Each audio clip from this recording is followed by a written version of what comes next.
추석이라 많은 분들이 또 고향에도 가고 가족도 만나고 그런 것 같아요. 하나님이 아브라함에게 100세 이삭을 주셨죠.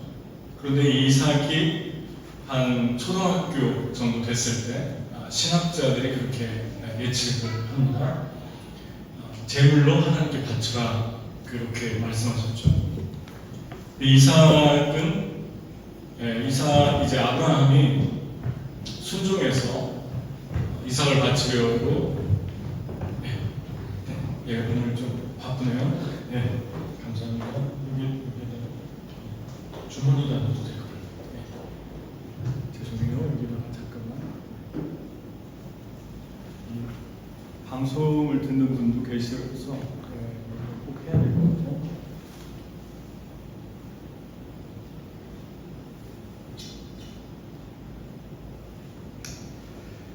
감사합니다.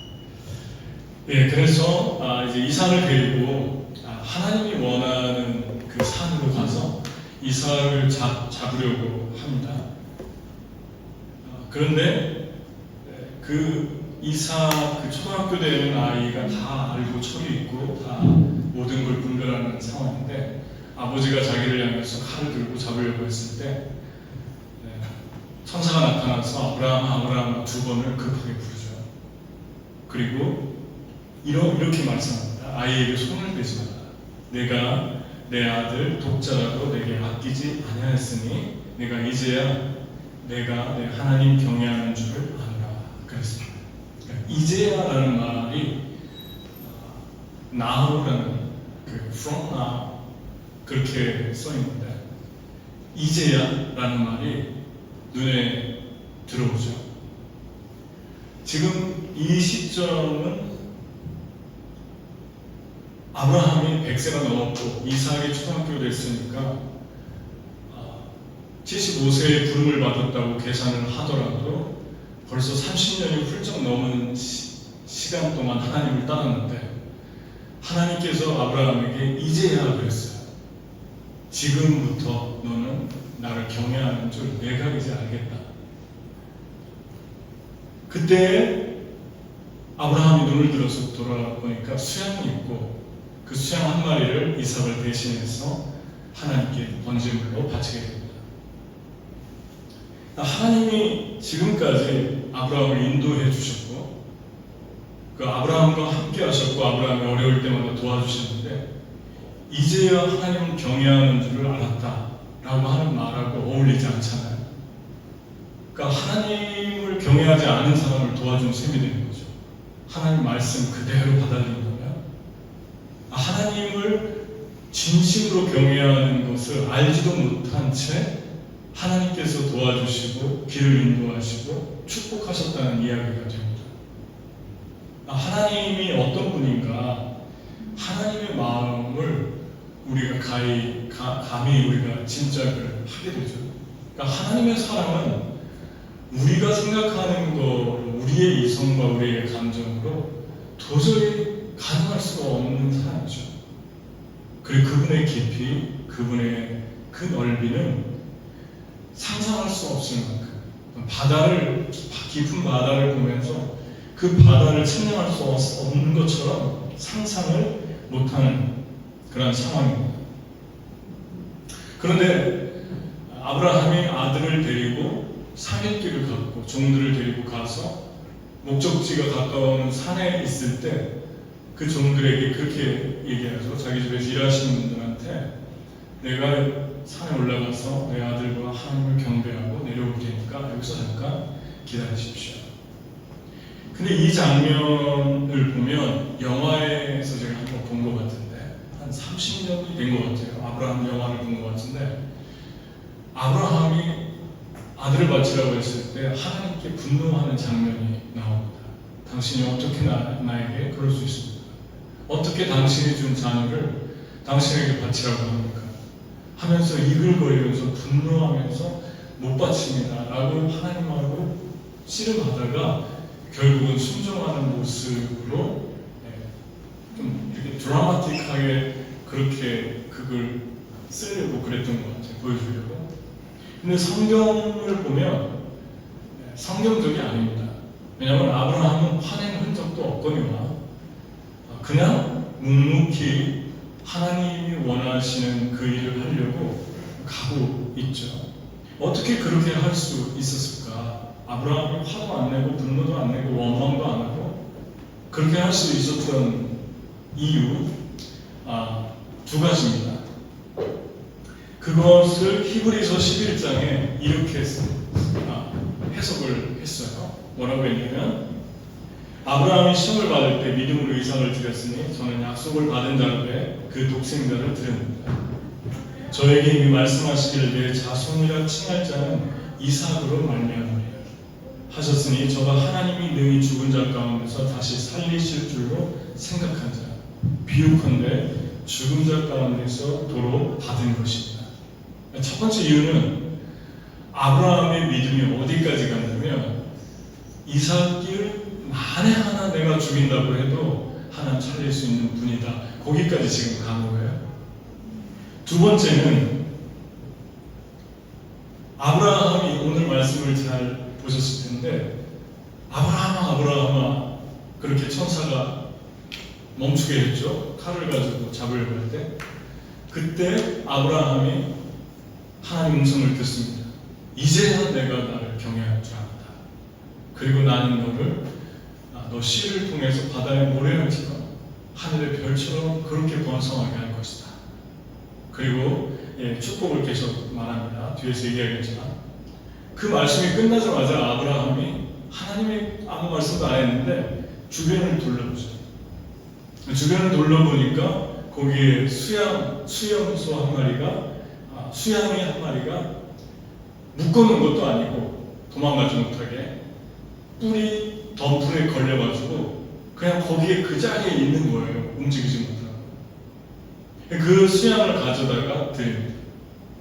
첫 번째는 하나님이 다시 살릴 것을 믿었고 또 하나는 하나님은 자식이나 주고 자식이나 시험 때 자기를 불러서 하나님께 바치라고 하는 그런 무지막지한 하나님이 아니라고 확신하고 있습니다. 그래서 종들에게도 그렇게 얘기했던 거죠. 내가 이삭과 함께 저기 가서 경배하고 올 것이다. 하나님을 그런 하나님으로 보지 않은 거예요. 하나님의 최상의 선, 하나님은 선하시고 하나님은 사랑이시고 하나님은 완벽하신 분이라는 것을 정확하게 알고 믿고 거기까지 가 있었다는 거예요. 여러분과 저의 삶에서 이게 뭐 그렇게 중요합니까? 그렇게 얘기할 수도 있는데 아주 중요합니다. 왜 중요하냐면 이런 믿음을 가지면 우리의 삶이 어두운 순간, 또 답답한 순간, 또 뭔가 꼬여가지고 안 되는 순간에도 그 내면에는 기쁨이 있죠. 그리고 기대가 있고 하나님이 하실 것에 대한 기다림과 소망을 갖게 됩니다. 근데 만약에 이런 하나님의 최상의 선에 대해서 모른다면 얼마나 염려하겠어요? 얼마나 분노하겠어요? 얼마나 주변 사람들도 힘들게 하겠어요?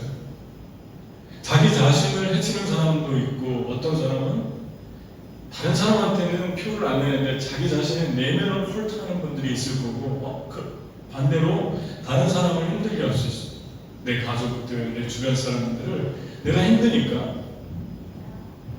그러니까 하나님이 아브라함의 믿음을 여기까지 오게 하신 것은 결국 아브라함을 위한 것이었다. 믿음이 없으면 우리의 삶이 믿음이 있는 것과 없는 것과 믿음이 작은 것과 믿음이 성장해서 큰 것과 우리의 삶이 너무너무 많은 차이를 가져옵니다. 그래서 하나님은 99세에 또 나타났어요. 다 늙어가지고 소망이 없을 때도 나타났고 사라는 89세예요. 10살 차이니까 99세, 89세인데 믿음을 가르치고 있어요. 믿음을 끌어올리고 있어요. 그러니까 여러분, 왜 하나님이 이렇게까지 해야 했는가? 먼저 축복부터 얘기하면 이거를 말씀하시고 수양을 드리고 났는데 저는 엄청난 축복을 약속한 줄 알았어요.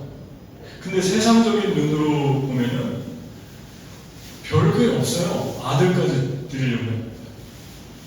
어떤 축복인가 한번 보죠. 세 가지를 얘기했는데 단어가 세 개 들어가요. Thy seed 그래요. 그러니까 your seed 단수예요. 너의 자손을 통해 한 명입니다. 단수. 그 하나를 통해 크게 성하여 하늘의 별과 같고 바다의 모래 같게 할 것이다. 너의 자손이 그 하나의 씨를 통해서. 두 번째, the gate of his enemies 그래요. 너의 자손이 원수의 게이트, 성문을 얻을 것이다. 근데 여기서 말하는 성문, 게이트는 고대에는 재판관이나 그 사회에 영향력이 있는 사람들이 성문에 앉아 있었어요. 소돔과 고모라 성문에 앉아있던 롯을 보면 롯의 지위를 알 수 있죠.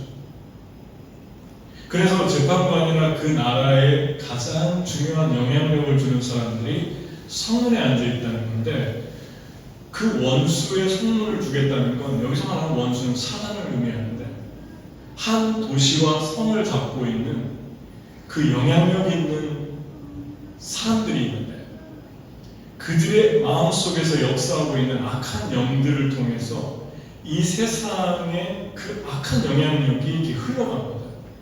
그래서 정사와 권세라고 하죠. politics. 그리고 어떤 공중의 권세 잡은 자라고 그렇게 사단을 표현하는 게 이 정치와 실제적인 이 땅의 정치와 아주 밀접한 영향력이 있어요. 예를 들면 미국은 참 좋은 나라이긴 한데 또 반면에 보면은 저도 저희 딸한테 들은 얘기인데 캘리포니아든 뉴욕이든 동성연애하는 걸 학교에서 가르치고 그리고 그 학교에서 이제 여러 가지 그 하나님을 대적하는 그러한 것들을 그냥 법들을 통과시키고 그런 일들을 너무너무 많이 하고 있기 때문에 무섭다는 거예요. 그래서 공화당은 무기를 폐지시켜야 되는데 무기 자유화를 폐지시켜야 되는데 그걸 안 하고 민주당은 또 온갖 공성연애와 낙태와 하나님의 마음을 고통스럽게 하는 그런 법들을 통과시켜서 학교를 보내기가 두렵다는 거죠. 자녀들. 학교에서 늘 총기 사고가 또 일어났잖아요. 얼마 전에. 그런 사고가 그냥 몇 개월에 1년에도 몇 번씩 일어나니까 얼마나 불안하겠어요. 그렇게 아름다운 나라에서. 미국은 아름답습니다. 축복받은 땅이에요. 미국의 구조 자체는 유럽과 좀 비교해서 미안한데 유럽은 내륙이 다 막혀 있는데 지형적으로 바닷가처럼 강이 만들어 놓은 문화처럼 나와 있다는 거예요. 그래서 어떤 무역을 해도 거기로 왔다 갔다 했기 때문에 미국이 커질 수밖에 없었더라고요. 항상 번창하던 나라들은 다라를 끼고 있고 수로를 가지고 있는데 바둑판처럼 이미 건설돼서 북에서 남으로 남에서 서로 그리고 모든 땅에 하나도 버릴 게 없이 비옥하다는 거죠. 그리고 가보면 주마다 다르잖아요. 분위기가 얼마나 아름답습니까? 그런데 그 아름다운 곳에 성문에 앉아있는 사람들의 영향력이 너무도 악한데 하나님께서 너의 씨를 통해서 그 성문에 영향을 주는 사람을 내가 일으키겠다. 그것은 내가 너를 영웅으로 만들겠다라는 말이 아니에요. 네 씨에서 누가 나와서 그래도 내 씨를 좀 남겨야지 이런 차원의 것이 아닙니다. 어둠에 살고 있는 사람들을 지옥에 살고 있는 사람들을 꺼내놓을 수 있는 포지션을 내가 내 자손을 통해 일으키겠다. 그 분이 바로 예수 그리스도고 예수 그리스도와 하나님을 만난 사람들이 세상 구석구석에 들어가는데 NIV에는 City of the Enemies 그래요. Cities 복수예요. 도시를 주겠다. 왜 도시가 중요합니까? 도시가 중요한 이유는 가장 큰 이유는 하나예요. 인구가 많아요. 사람이 많아요. 하나님의 관심은 사람에 있어요. 그 사람들을 풀어놓는 자들로 나는 너의 자손을 사랑하고 싶다. 예수님의 자손들이, 예수님의 사람들이 이것을 얻게 됩니다. 그래서 그냥 아브라함은 이 복을, 어마어마한 복을 받고 이삭도 드리는 불같은 그런 테스트도 통과했는데 뒤에 보면 별게 없어요. 아브라함은 좀 더 사람 먼저 죽고 아브라함이 죽어요. 뭐가 그렇게 대단한 축복이고 뭐가 그렇게 이렇게 이 시험 때문에 대단한 일이 일어났습니까? 그런데 한 가지 주목해야 될 것은 이삭이 일어나기 시작합니다. 이삭이 이방 땅에서, 외국에서 우물을 파면 우물이 터지는 거예요. 우물이 터질 때마다 그들이 하나님을 보는 거예요. 그래서 계속 이삭을 공격합니다. 그들이 밟는 도시마다, 나라마다 터지는 거예요. 어떤 걸 해도 터지는 거예요. 우리나라 말로 있잖아요. 두자 터진다. 그런 일들이 일어나는 거예요. 하나님께서 이걸 축복이라고 했는데 하나님의 축복이라고 하는 걸 축복으로 생각하고 하나님의 저주라고 하는 걸 저주로 생각해야 되는데 우리는, 이 시대의 크리스찬들은 하나님이 생각하는 저주를 저주로 생각하고 있나요? 하나님이 생각하는 축복을 축복으로 생각하고 있습니까? 그리고 놀라운 건 아브라함이 본 건 이삭 하나였어요. 결국 이삭 하나를 위해 생명을 바치고 사라도 갔고 아브라함도 갔어요. 근데 그 이삭을 통해서 야곱, 야곱을 통해서 요셉, 요셉을 통해서 모세, 모세를 통해서 다윗, 그리고 예수 그리스도, 아브라함과 다윗의 자손 예수 그리스도의 세례, 이 땅에 놀라운 하나님의 그 파워풀한 천국이 임합니다. 여러분, 너무 힘들면 그리스도인으로 사는 게 너무 힘들다, 나는 정말 힘들다, 다른 사람에게 영향 주기 힘들다, 그냥 한 사람만 영향을 주세요. 한 사람, 평생 살면서 한 사람. 그게 구약이 말씀하고 있는 것입니다. 그 한 사람, 이웃도 힘들면 내가 하나님께로부터 얻은 자녀 한 사람, 그 하나만 그냥 사람을 주고 평생을 헌신하세요. 이게 1대1의 양육의 파워입니다. 대단하고 한 거 없습니다. 성경을 자세히 들여다보면. 그런데 하나님이 아브라함을 복을 주십니다. 여러분, 이삭을 드리기 전에 아브라함은 세상적으로 보면 성공한 사람이에요. 왜냐하면 아브라함은 어마어마한 거부가 되었어요. 그 결정적인 거부가 된 일이 두 가지인데 그걸 맨 마지막에 얘기할게요. 물질적으로 어마어마한 거부가 됐습니다. 그런데 지금 그 사람을 이삭을 바치라고 한 거예요. 그리고 축복이라고 하는 것이 세상적인 개념에서 보면 축복도 아니고 뭐 이런 게 축복입니까? 라고 하는 얘기를 하시는 거예요. 나는 네 씨를 통해서 이 세상 천하 만민을 구원하고 싶다. 이스라엘 아니죠. 이스라엘에 국한된 족속이 아니죠. 예수님이 이 땅에 오셔가지고 삭개오가 세금 걷어서 나쁜 짓 하고 얼마나 자기가 챙기고 얼마나 로마에 바치는 친로마파였는데 사람들이 창녀와 세리를 똑같이 취급했잖아요. 근데 예수 온다니까 세리가, 삭개오가 뽕나무에 올라갔죠. 예수님 보고 싶어서. 예수님이 삭개오 마주치고 내려와요. 그리고 그 집에 갔죠. 근데 삭개오가 너무 감격해서, 예수 아무 말도 안 했는데 자기 집에 와주신 거 너무 감격해서 내가 누구 걸 토색했으면 4배나 갚겠습니다. 내 절반을, 재산을 다 가난한 사람 나눠주겠습니다. 그때 예수님은 한 말씀이 무슨 말씀입니까? 이도 아브라함의 자손이다. 오늘 구원이 이 집에 있는다. 이상하지 않습니까? 삭개오는 이미 아브라함의 자손이에요. 삭개오는 이스라엘 사람이에요. 근데 왜 또 이스라엘 자손이라고, 아브라함의 자손이라고 하는 것입니까? 이제야 아브라함의 자손이 되어야 될 거예요.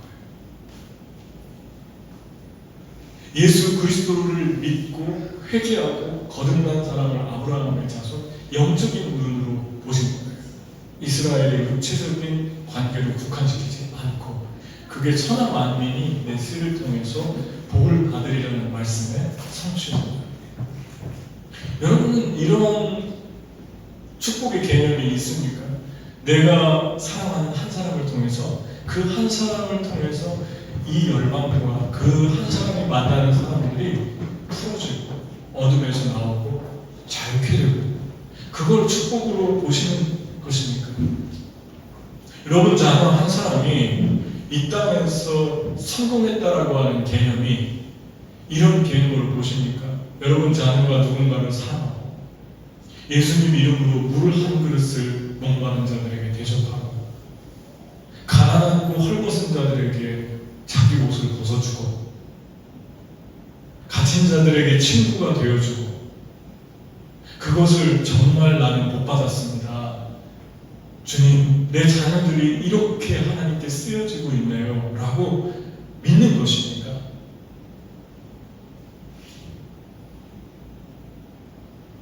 저는 믿습니다. 이게 복입니다. 이게 하나님이 아브라함을 테스트한 이유입니다. 이제야 너를 경외하는 줄, 네가 나를 사랑하는 줄 알았다. 하나님은 특히 행동으로 말씀했잖아요. 그리고 수양이 매달려 있다. 거기 올라가면 너의 자녀 이삭 대신 드릴 수양이 있으니까 걱정하지 마. 이 얘기를 칼을 내려서 죽이려고 하는 그 순간까지 하지 않습니다. 그런데 아브라함은 그걸 믿은 거예요. 그게 하나님의 선하심입니다. 하나님의 아무 말씀을 끝까지 하지 않습니다. 그럼 하나님이 저와 여러분을 향해서 가지고 계신 계획을 믿습니까? 저는 이제 40이 됐는데요. 아브라함은 99세에 만났어요. 99세에 배울 게 뭐가 있습니까? 이 세상에서. 이미 거의 신의 경지에 도달한 경험들 아니에요. 그런데도 가르치신다. 하나님이 나를 가르치고 있다. 내 믿음을 도전하는 상황들을 만들고 있다. 그러면 여러분 좋은 사인이죠. 그게 축복입니다.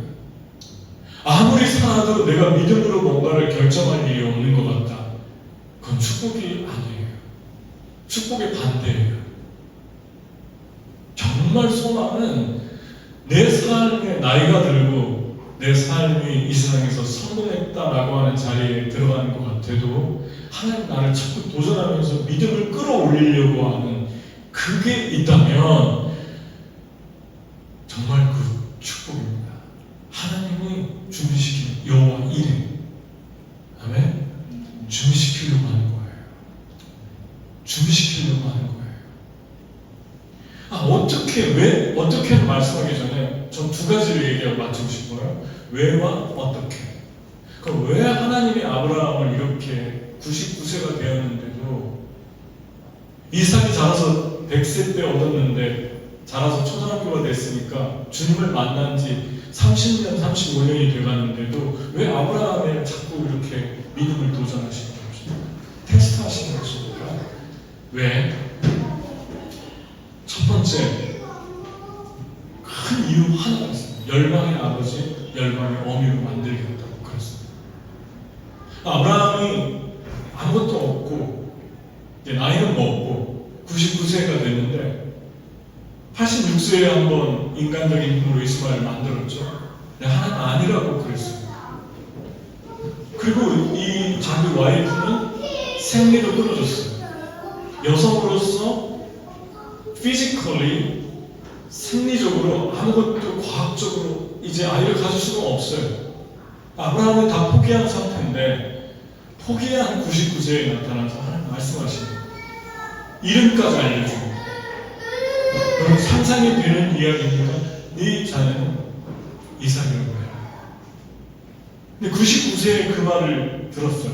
그러면서 하는 말이 너의 이름을 아브라함, 존귀한 아버지, 고귀한 아버지라고 하지 말고 아브라함, 열방의 아버지, 열국의 아버지라고 해라.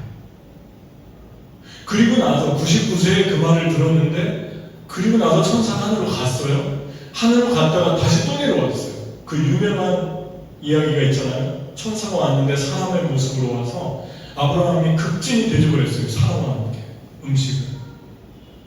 그런데 그 사라가 이제 그 유목민들은 텐트를 크게 치고 반을 세 개로 나눠가지고 이렇게 칸막이를 넣었기 때문에 옆에서 있으면 다 들리잖아요. 천으로 돼 있기 때문에 방이, 벽이.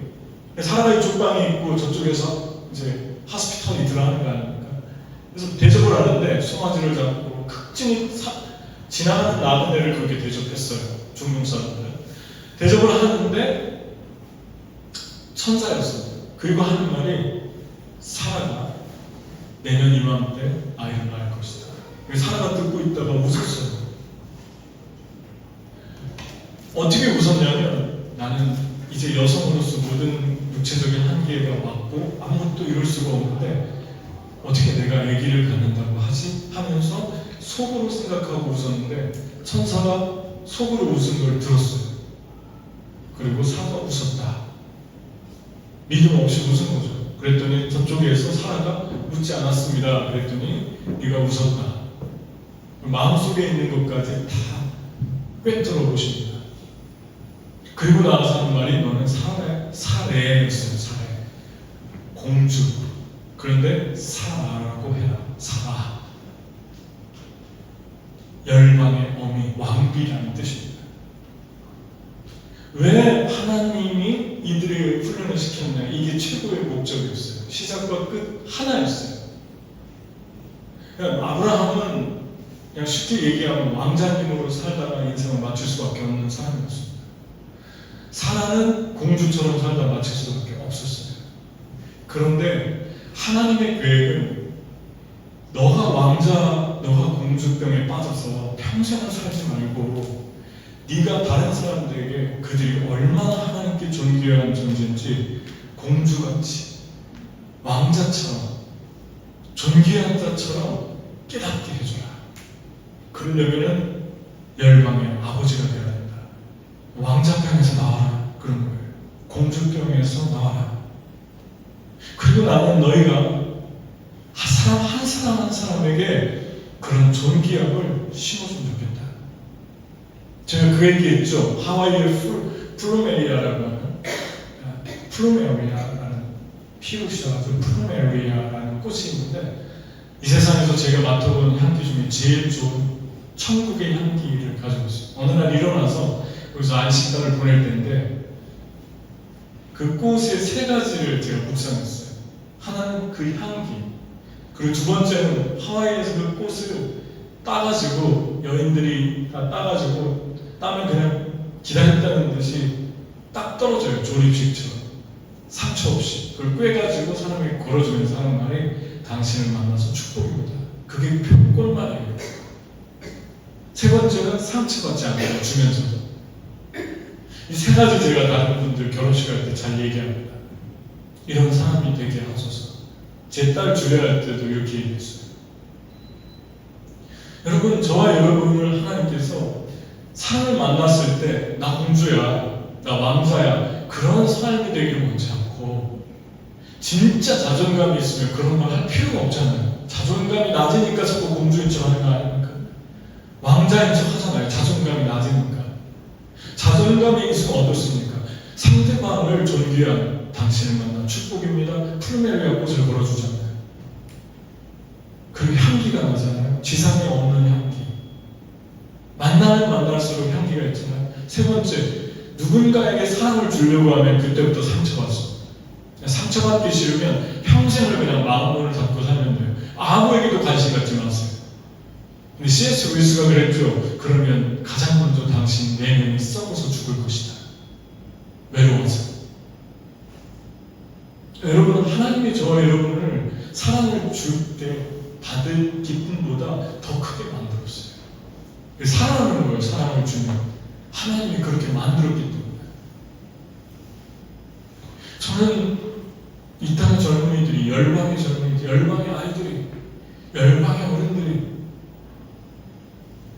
하나님께서 기다리고 있다고 알려주는 사람들, 이런 사람들을 열방의 아브라함에서 나왔다고 생각해요. 그리고 사례가 아니라 사라, 공주병에서 나온 거예요. 여러분 나오셨습니까? 그럼 여러분 자존감, 주님의 십자가 사랑을 만나는 거 자존감이 있는 거예요.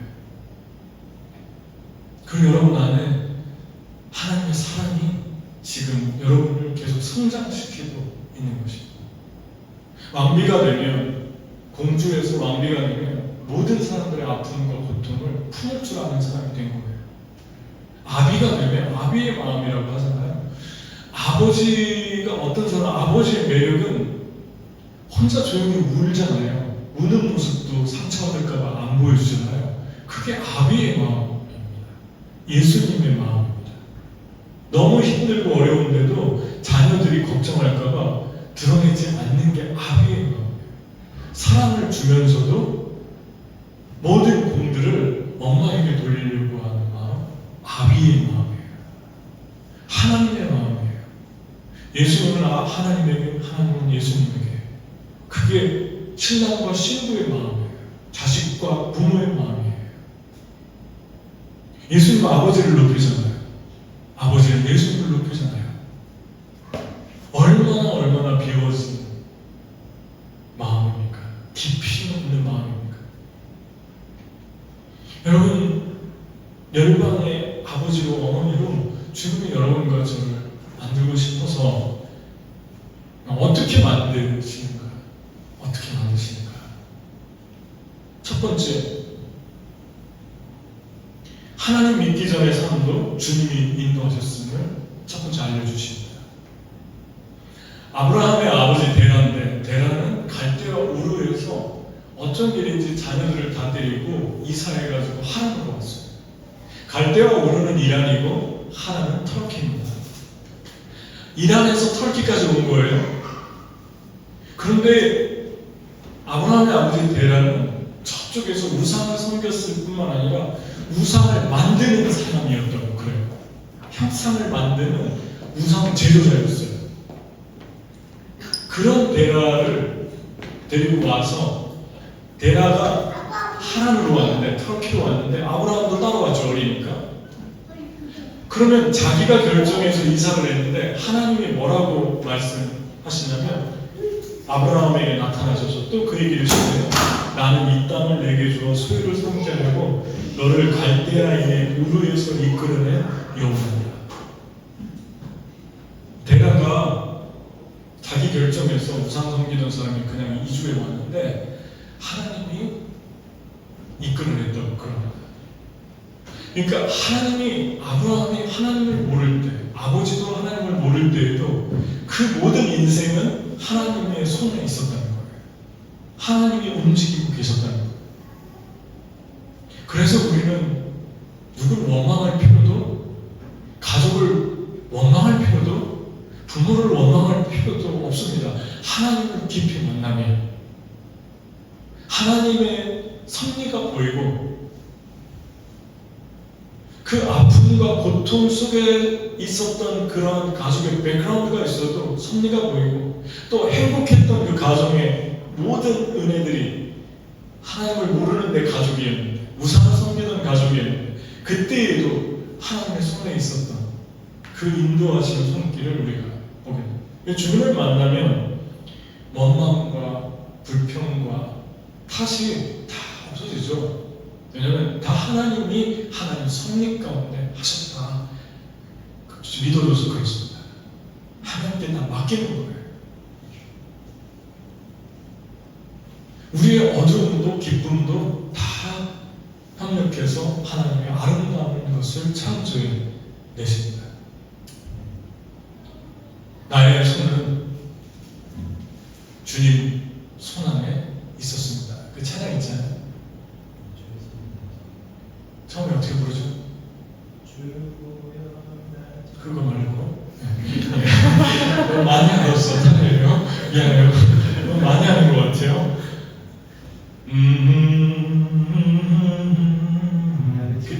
나를 지으신 주님. 하도 오래돼서 지금 잃어버렸습니다. 나를 지으신 주님, 나의 삶은 주님 손에 있었죠. 내가 태어나기도 전에 나를 아셨죠. 내 눈물을 아셨죠. 내 기쁨을 아셨죠. 그 찬양 가사가 너무너무 좋습니다. 아름답습니다. 두 번째, 하나님께서 어떻게 이렇게 믿음을 이끌어 올렸나? 첫 번째는 믿기 전에도 주님 손에 있었고 그걸 알게 하셨고, 두 번째, 믿음을 확장시키는 거죠. 99세에 나타나셔서 아들을 낳을 것이다 라고 도전하십니다. 여러분, 이 도전이 어떤 도전입니까? 이때 아브라함이 가져야 되는 것은 믿을까 믿지 말까, 믿음이에요. 결국 열방의 아버지처럼 큰 하트가 된다는 것은 믿음과 연관이 있는 거예요. 사랑보다 믿음입니다. 믿음에서 사랑이 나옵니다. 사랑에서 희생도 나오고 믿음이 그 시작이에요. 그러니까 열방의 아비가 되는 것은 믿음의 분량이 커져야 되기 때문에 믿음의 분량을 지금 끌어올리시는 거예요. 99세가 됐는데도 계속 훈련하십니다. 89세의 사라에게 나타나셔서 요구한 건 믿음입니다. 웃었다. 왜 웃냐 이거예요. 하나님, 내가 능치 못할 일이 없는데 네가 왜 나를 비웃냐 이겁니다. 그리고 사라를 끌어올리십니다. 그리고 사라는 89세에 정수리를 얻어맞았듯이 정신을 차립니다. 아, 내가 하나님 앞에서 무슨 표정을 지은 거야? 내가 무슨 말을 한 거야? 내가 어떻게 반응했지? 그리고 깨어납니다. 여러분, 여러분과 저의 삶의 세 번째, 하나님께서 왜 어떻게 우리를 열방의 아비와 어미로 만드십니까? 이 말씀을 99세에 하셨는데 100세의 이상을 주잖아요. 그러면 특별히 사라와 태어날 아기의 그 집, 태양, 사라는 너무너무 중요한 꿈이고 비전이고 약속이에요. 정말 잘 보존해야 되잖아요. 1년 동안. 그런데 아브라함이 무슨 짓을 했냐면, 이런 엄청난 은혜를 받고 이제 다 성화가 되고 너무나 믿음이 커졌다 했는데 모든 걸 다 메스업시키는 행동을 했어요. 그게 뭐냐면, 잘 가나안에 있다가 10년도 안 왔는데 그란으로 내려갔어요. 그란은 쉽게 얘기하면 지금 팔레스타인입니다. 블레셋.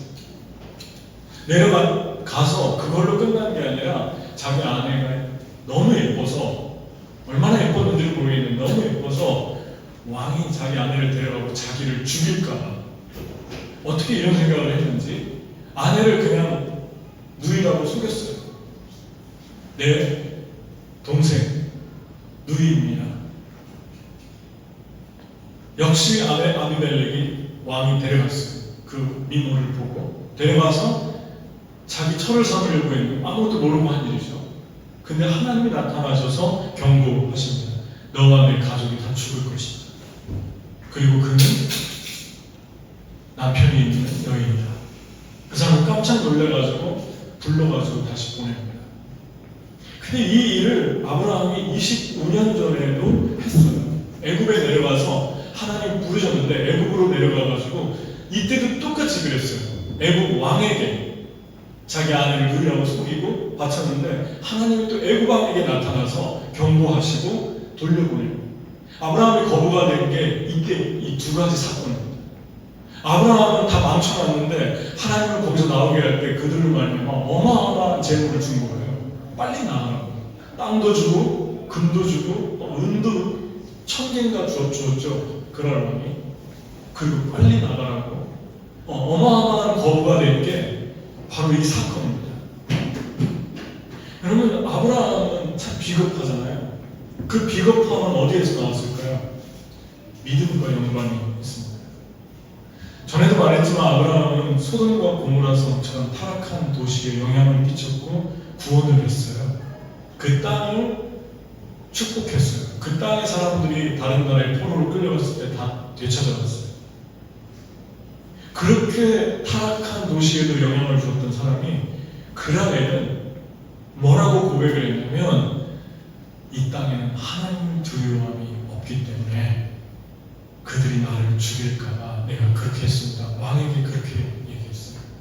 네가 왜 나에게 이런 일을 했냐고 물어보니까 그럴 왕이, 그러니까 아브라함이 100세가 되었는데 여러분과 제가 은혜를 어마어마하게 받았어도 한순간에 메스업시킬 수 있어요. 왜 그러냐면 이 영역에서 약한 거예요. 소돔과 고모라 성에서는 하나님 역사하실 수 있는데 그 안에는 하나님 없다고, 하나님을 두려워함이 없으니까 하나님의 통치가 이루어지지 않는다고 생각했던 거예요. 그렇게 훌륭하게 소돔과 고모라 땅에 영향을 주었는데 그 안에는 약한 거예요. 어떤 분은 참 교회에는 강한데 가정에는 약해요. 가정에는 너무너무 강한데 또 교회에는 약해요. 직장에는 너무너무 잘하는데 크리스찬들 만나면 너무너무 약해요. 미국에서는 너무너무 잘했는데 한국에 오면 또 약해져요. 여러분 왜 그럴까요? 믿음입니다. 모든 게 다 믿음과 연관이 되어 있어요. 하나님의 통치는 내가 받는 땅, 내가 있는 곳, 내가 가는 모든 곳에 가정, 교회, 그리고 내가 받는 나라들, 나와 연관된 사람들까지 전부 다 하나님의 통치가 이루어지고 있습니다. 그런데 어느 부분에는 어떤 지역은, 어떤 사람은 내 마음속에서 선을 그어놓는 거예요. 아니야, 저 사람은 안 될 거야. 하나님의 통치가 이루어지지 않아. 하나님이 저와 여러분에게 도전하시는 부분이 무엇입니까? 여러분, 아비멜렉은 이 당시의 권력을 보면 아브라함 불러가지고 다 그 족속을 진멸시킬 수 있었어요. 시조차만 알려놓을 수 있는 능력을 가지고 있는 사람인데 하나님이 나타나서 아브라함을 데려다가 기도받아라. 그는 선지자다. 그러니까 그대로 순종합니다. 아브라함 데려다 기도받았어요. 예비된 영혼들이었는데 그라를 인정하지 않는 거예요. 아브라함이 두려워하는 거예요. 예비된 영혼들입니다. 여러분, 최초의 선교사가 누굽니까? 최초의 선교사 중에 선교사는 아브라함이에요. 아브라함은 이스라엘에 있었지만, 가나안 땅에 있었지만 애굽에서 하나님을 보여줬죠. 블레셋을 보여줬죠. 그들에게 하나님의 사랑을 전하도록 소돔과 고모라 땅에 보내줬죠. 아브라함이 살던 유대인들이 아니었어요. 그들은 원주민이었지. 그 타락한 땅에 계속해서 하나님이 아브라함을 통해서 생명을 흘려보내고 있는 최초의 선교사입니다. 그리고 그에게 동참하는 주님을 따라갈 때 하나님이 모든 재물과 모든 필요한 것은 덤으로 그냥 주신 거예요. 모든 걸 다 채워주신 거예요. 여러분, 그래서 이삭을 드렸는데도 뭐 줄까? 돈 줄까? 아니면 뭐 사람을 줄까? 그런 얘기 하시지 않은 거예요. 나는 네 씨를 축복하겠다. 그런 건 다 이미 하나님이 주셨어요. 하나님 따라가다 보니까. 여러분, 제가 한번 그런 영상을 봤어요. 어떤 유명한 화가 같은데 화가가 페인트 통을 가지고 한 3-4개가 있는데 거기에 물감들이 여러 개가 있는데 큰 도화지 벽에다 붙여놓고 들어붙더라고요. 그러니까 완전히 도화지가 다 만지창이가 됐죠. 빨간색, 검은색, 하얀색 이렇게. 근데 거기에 자 같은 거 하나를 가지고, 요만한 자 같은 거 하나를 가지고 멋진 뉴욕의 겨울을 그려놨어요. 그 매섭된 그 도화지. 이게 하나님의 재창조의 능력입니다. 여러분, 세 번째 하나님이 아브라함에게 보여주신 건 무엇입니까? 나는 네가 메스업 시킨 일들을 내가 바꿀 테니까, 내가 해줄 테니까 너는 나를 떠나지 마라. 그리고 완전히 아주 절망하지 마라. 어떠한 상황 가운데에서도 네가 나는 다시 일어나기를 원한다. 그게 하나님이 세 번째 아브라함을 믿음을 끌어올린 이삭을 드릴 수 있게 하신 능력의 세 번째 말씀입니다. 아멘. 믿어지는 얼굴이에요. 네. 여러분, 하나님 이런 것이 여러분과 제가 가져야 될 것은 그렇다고 메시지라는 메시지를 제가 주고 있는 게 아니라 여러분과 저는 우리도 모르는 사이에 눈 깜짝할 사이에 모든 일을 망쳐놓을 수 있는 존재들입니다. 그런데 어떻게 일어날 수 있을까요? 하나님이 바꾸신. 그러면 그 사람 또 하나님을 무시하고 기만하고 또 다시 그런 행동을 할 거 아니에요. 그렇지 않습니다. 하나님이 다시 바꾸신다는 걸 믿는 사람들은 변화되기 시작합니다. 그리고 다시 그렇게 하지 않습니다. 하나님이 그렇게 해도 계속해서 바꿔주실 때 하나님을 뻔뻔하게 대하지 않습니다. 그 사랑 때문에 무너집니다. 그리고 변화됩니다. 그게 하나님의 방법입니다. 그래서 하나님이 모든 걸 다 바꿔주시고 다시 일으킨 거예요. 마지막은 순종을 확장시킵니다. 아브라함에게 네가 이제야 경외하는 줄 알았다는 것은 하나님의 행동을 되게 시리어스하게 테이크하신다는 거죠. 여러분 마음속으로 누구나 악하고 하나님 기뻐하지 않는 생각을 할 수 있어요. 그것도 죄죠. 하지만 행동으로 옮겼나 안 옮겼나의 차이도 있어요. 누구나 자기의 마음속에 일어나는 본능대로 행하지 않습니다. 악이 또 하나님이 원하시지 않는 죄가 내 영혼을 사로잡아 온다고 할지라도 행동을 절제합니다. 하나님은 그런 것을 중요하게 택하십니다. 특별히 행동으로서 나는 네가 이제야 나를 경외하는 줄 알았다고 하잖아요. 그때 눈을 들어보니까 하나님 예배하는 것이 보입니다. 여러분, 하나님께서 저와 여러분에게 어떤 것들을 예배하고 우리의 믿음을 챌린지할 때 너무 이게 힘들어 보인다. 그리고 이런 결정을 어떻게 할 수 있을까라고 할 때 여러분과 제가 해야 될 중요한 몇 가지가 있습니다. 첫 번째는 초점입니다. 초점은 우선순위예요. 놓치지 말라는 것이, 집중을 놓치지 말라는 것이. 뭐 오늘 아니면 다음 주 아니면 그 다음 주, 이번 아니면 다음에 이렇게 생각하지 말라는, 하나님께서 지금 부르시면 아멘하고 지금 행동으로 결정하는 것입니다. 거기에 하나님 예배에 놓은 수양의 한 마리가 있다는 거죠. 그 수양이 뭘까요? 여러분 인생의 중요한 키를 가지고 있는 거예요. 그때 하나님께서 여러분의 그 수양을 통해서 하나님 예배한 그것을 통해서 그동안 10년 동안 20년 동안 하지 않으셨던 일들을 하나님께서 하시는 중요한 키가 된다는 것이에요. 그러니까 집중하세요.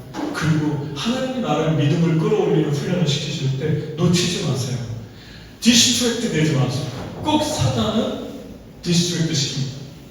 그러므로 자꾸 내려가게 해서, 여러분 사라가 어떤 몸인데 그 몸을 지금 아비멜렉에게 상납한 것입니까?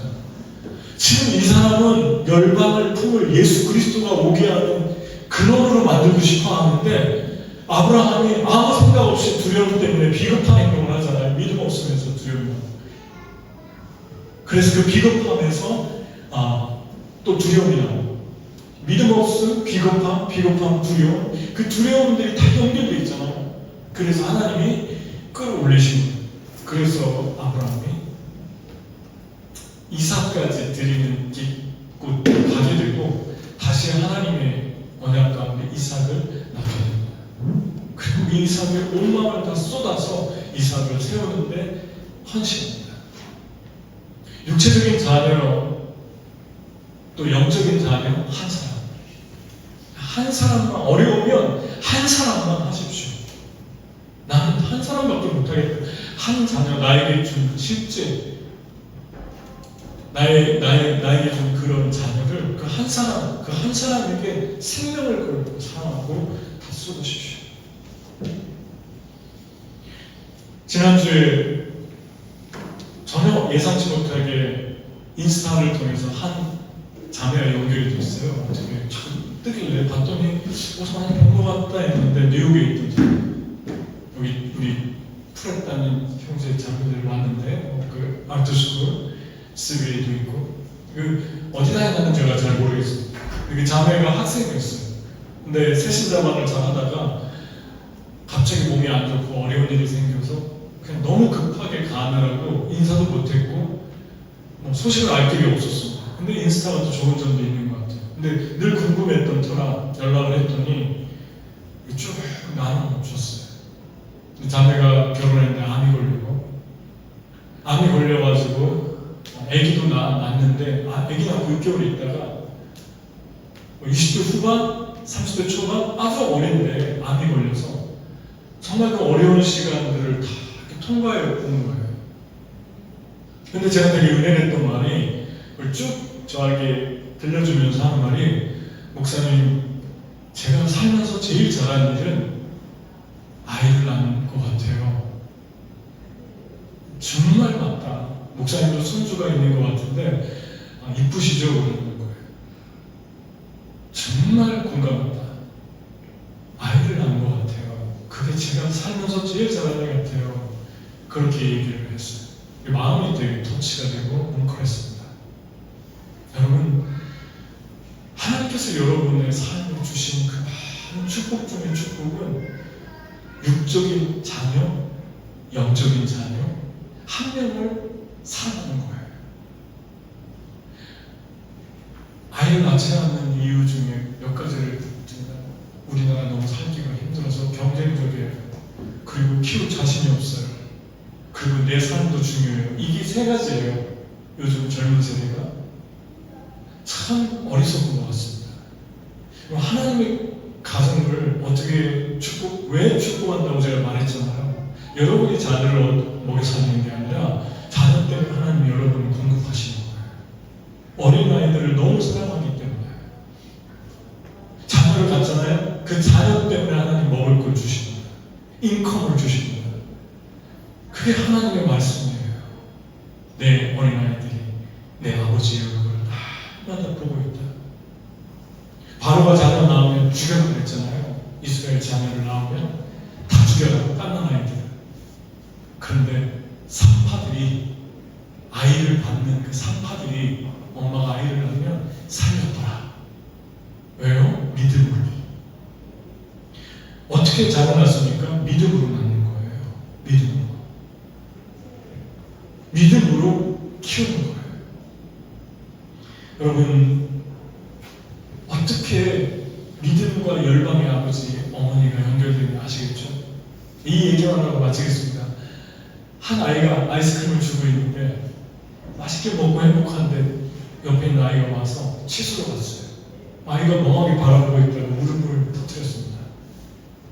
그러다가 계속 울지 않고 자기 손에 없는 아이스크림 뒤를 돌아봤더니 엄마 아빠가 그 광경을 다 보고 있는 거예요. 그리고 환하게 웃고 있습니다. 아이가 돌아서 눈을 멈추고 돌아서 엄마 아빠 품으로 달려가서 안깁니다. 엄마 아빠가 아이스크림을, 더 좋은 아이스크림을 양손에 들려줍니다. 아이는 뺏긴 거에 대한 상처가 전혀 없습니다. 뭘까요? 믿음입니다. 상처, 믿음 연결되어 있어요. 믿음의 분량만큼 우리는 세상에서 상처받지 않아요. 믿음의 분량만큼 사랑할 수 있어요. 믿음의 분량만큼 커진 만큼 더 많은 사람들을 품을 수 있는 열방의 아비가 될 수 있어요. 열방을 품는 것은, 열방을 섬기하는 것은 하트입니다. 얼마나 큰가, 얼마나 다 품고 가슴에 담는가.